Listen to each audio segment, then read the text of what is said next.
नमस्कार, स्वागत है आपका हमारे चैनल पर। मैं हूं आपके साथ शिप्रा सैनी।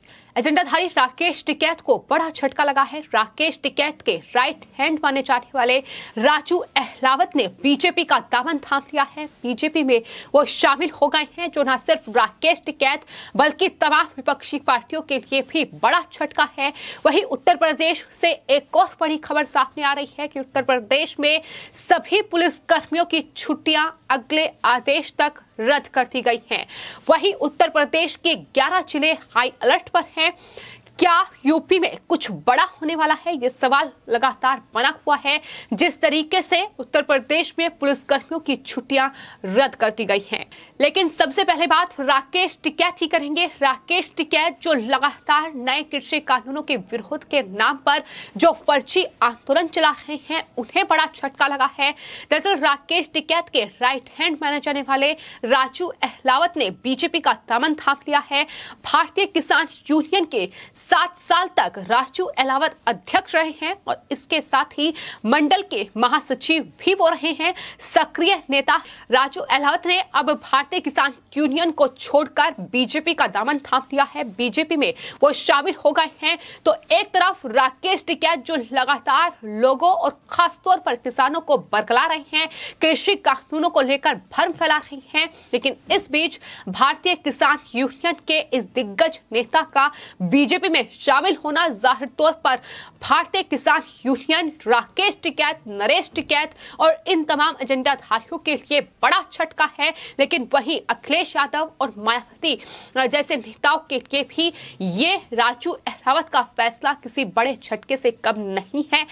आपको बता दें, लखनऊ में बीजेपी प्रदेश प्रभारी राधा मोहन और प्रदेश अध्यक्ष स्वतंत्र देव सिंह के सामने उन्होंने बीजेपी की सदस्यता ग्रहण की है। वहीं बीजेपी में शामिल होने के बाद राजू अहलावत ने यह कहा है कि भारतीय किसान यूनियन के नेताओं को तीनों कृषि कानूनों का सही प्रकार से उन्हें पढ़ना चाहिए, उन्हें समझना चाहिए, क्योंकि धरना प्रदर्शन और जाम सरकार तक अपनी बात पहुंचाने के लिए नहीं होता है।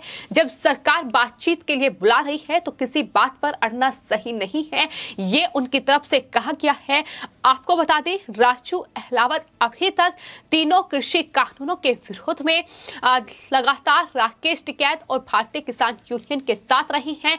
लेकिन इस बीच उनका ये बड़ा फैसला जाहिर तौर पर राकेश टिकैत के लिए बड़ा झटका है, क्योंकि इस बीच उनकी तरफ से ये साफ तौर पर कहा गया है कि किसानों के हित में उन्होंने लगातार संघर्ष किया। कई बार किसान हित की बातों को शासन प्रशासन तक भी उन्होंने पहुंचाया है, उसे मान्यता भी दिलवाई है। लेकिन अब राकेश टिकैत जिस तरीके की घटिया राजनीति इस पूरे विरोध प्रदर्शन की आड़ में कर रहे हैं, जिस तरीके से बंद, जाम और धरना प्रदर्शन किया जा रहा है, उन्होंने कहा है कि सरकार का ध्यान आकर्षित कर उन तक बात पहुंचाई जाए, ना कि ये इस तरीके का धरना प्रदर्शन किया जाए, सड़कों को जाम किया जाए। तो साफ तौर पर उन्होंने कहा है कि इन कृषि कानूनों को पढ़ना जरूरी है और राकेश टिकैत जिस तरीके का ये आंदोलन कर रहे हैं, ये पूरी तरीके से फर्जी है।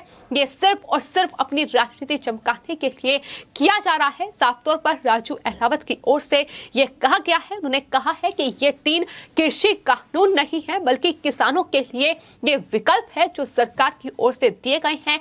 किसान चाहे तो इन्हें अपनाए या पहले की तरह अपनी खेती कर मंडी में माल बेचे। उनके सामने ये विकल्प अब सरकार की ओर से खोल दिया गया है। उन्होंने कहा कि बीजेपी के शासन काल में किसानों की समस्याओं पर ध्यान दिया गया है।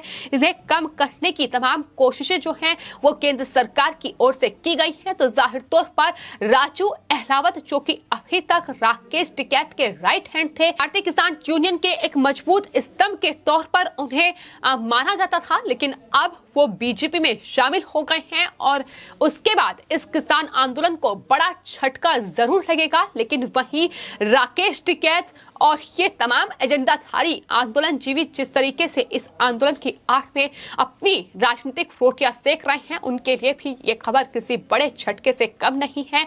लेकिन वहीं जो अखिलेश यादव, प्रियंका गांधी वाड्रा, मायावती लगातार इन नए कृषि कानूनों के विरोध के नाम पर किसानों के बीच भ्रम फैला रही है। अब उस भ्रम को दूर करने का काम बीजेपी में शामिल होकर राजू अहलावत की ओर से किया जाएगा। खबर ये भी सामने आ रही है कि दरअसल राजू अहलावत, जो कि मुजफ्फरनगर से ताल्लुक रखते हैं, वो दरअसल खतौली विधानसभा सीट से आने वाले वक्त में 2022 में जब चुनाव होंगे तो बीजेपी के टिकट पर वो चुनाव लड़ सकते हैं। ये भी खबर सामने आई है। तो फिलहाल उत्तर प्रदेश में 2022 में विधानसभा चुनाव होने हैं, लेकिन उससे पहले सियासी सरगर्मियां काफी तेज हो गई हैं। एक तरफ तमाम विपक्षी पार्टियां अलग अलग एजेंडा जो है वो सरकार पर सवाल उठाने के लिए खोज रही हैं, फिर चाहे वो धार्मिक कार्ड खेलने की बात हो या फिर दलित और ब्राह्मण कार्ड खेलकर राजनीति करने की बात हो। इसके अलावा हाल ही में जो लखीमपुर खीरी में हुआ उसको लेकर भी ये तमाम सियासी पार्टियां अभी तक तमाम सियासी ड्रामा करती नजर आ रही हैं, फिर चाहे वो प्रियंका गांधी वाड्रा हो या फिर अब ये तथा कथित किसान नेता राकेश टिकैत ही क्यों ना हो, क्योंकि राकेश टिकैत की ओर से एक बार फिर से बेतुका बयान दिया गया है। दरअसल लखीमपुर खीरी हिंसा में जो केंद्रीय गृह राज्य मंत्री के बेटे आशीष मिश्रा हैं, उन्हें गिरफ्तार कर लिया गया है, लेकिन वही अब ये तमाम एजेंडाधारी केंद्रीय राज्य मंत्री का इस्तीफा मांग रहे हैं और राकेश टिकैत की ओर से ये कहा गया है कि अगर केंद्रीय मंत्री का इस्तीफा नहीं होगा तो यहाँ से आंदोलन की वो घोषणा करेंगे।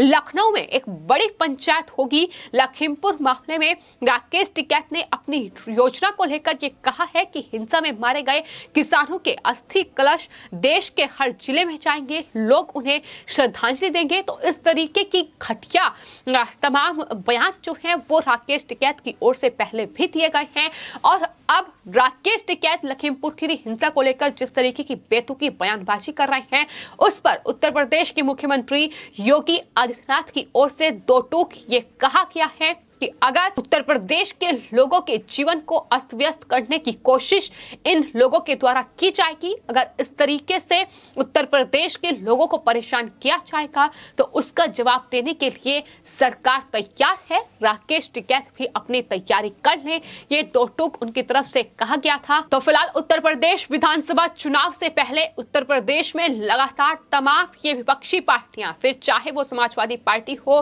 कांग्रेस, बसपा या आम आदमी पार्टी हो, पुरजोर तरीके से अपने तमाम चुनावी हथकंडे जो हैं वो अपनाए जा रहे हैं। वोट बैंक के लिए धार्मिक कार्ड खेला जा रहा है, वोट बैंक के लिए दलित और ब्राह्मण कार्ड ये तमाम पार्टियां खेल चुकी हैं। लेकिन वहीं आपको बता दें फिलहाल उत्तर प्रदेश सरकार की ओर से एक बड़ा फैसला लिया गया है। उत्तर प्रदेश में दरअसल तमाम पुलिस कर्मियों की जो छुट्टियां हैं वो रद्द कर दी गई हैं। आपको बता दें जो त्योहार हैं और आने वाले वक्त में 18 अक्टूबर को जो संयुक्त किसान मोर्चा ने कार्यक्रम अपना तय किया है, उसके चलते यूपी पुलिस के सभी अधिकारियों और कर्मचारियों की छुट्टियों को फिलहाल तत्काल प्रभाव से रद्द कर दिया गया है और छुट्टियां रद्द करने से जुड़ा एक जो नोटिस है वो दरअसल एडीजी प्रशांत कुमार की ओर से जारी किया गया है। इस आदेश में ये साफ तौर पर कहा गया है कि आने वाले त्योहारों और संयुक्त किसान मोर्चा के प्रस्तावित कार्यक्रम को देखते हुए उत्तर प्रदेश पुलिस अपने सभी कर्मचारियों की छुट्टियां 18 अक्टूबर तक रद्द करती है। न टालने योग्य कारण बताए जाने पर भी छुट्टी दी जाएगी। इसके अलावा आपको बता दें जो एडीजी प्रशांत कुमार ने नोटिस जारी किया है उसमें यह साफ तौर पर कहा है कि दरअसल छुट्टी पर जाने के लिए इजाजत मुख्यालय से ही लेनी होगी। यानी ये जो अलर्ट है ये कहीं ना कहीं उत्तर प्रदेश में जारी हो चुका है, क्योंकि लखीमपुर की हिंसा में ये साफ तौर पर देखने को मिला है कि किस तरीके से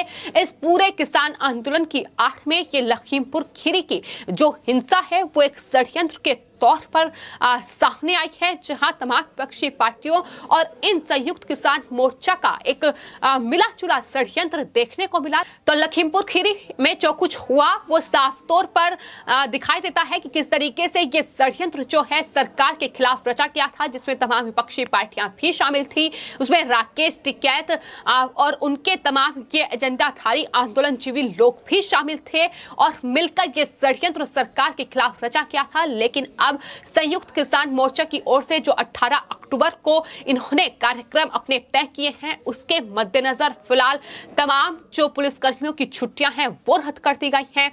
11 जो जिले हैं उत्तर प्रदेश के वो हाई अलर्ट पर हैं और जाहिर तौर पर यह फैसला सरकार की ओर से इसलिए भी लिया गया है क्योंकि एक षड्यंत्र को अंजाम दे चुके हैं जिसमें कई बेकसूर लोगों की जान गई है और उसको लेकर ये तमाम लोग अपनी सियासी रोटियां सेक रहे हैं। लेकिन अब ऐसा मुमकिन नहीं हो पाएगा क्योंकि साफ तौर पर सरकार की ओर से यह बड़ा फैसला ले लिया गया है। लेकिन वहीं राकेश टिकैत को बड़ा झटका लगा है जिस तरीके से राजू अहलावत बीजेपी में शामिल हो गए हैं। फिलहाल आपकी इस पूरे मामले पर क्या राय है, कमेंट बॉक्स में जरूर लिखें और चैनल को सब्सक्राइब करें।